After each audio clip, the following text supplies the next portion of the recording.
อนนี้กำลังมาตั้งขบวนนะครับ ก็จะเดินไปที่งานอำเภอศพเมยงานพริกกระเหรี่ยงของดีอำเภอศพเมยนะครับ ตอนนี้ก็จะมีขบวนของแม่สำแรกนะครับ แล้วก็มีที่อื่นด้วย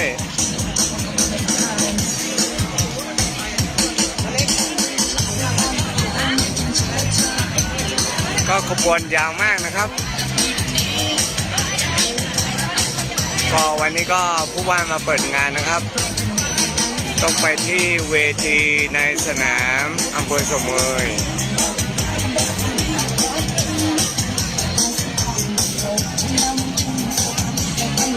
ก็ขบวนเรามีเรือควายนะครับเรือสารวินอันนี้ก็ขบวนกลุ่มศูนย์เด็กนะครับ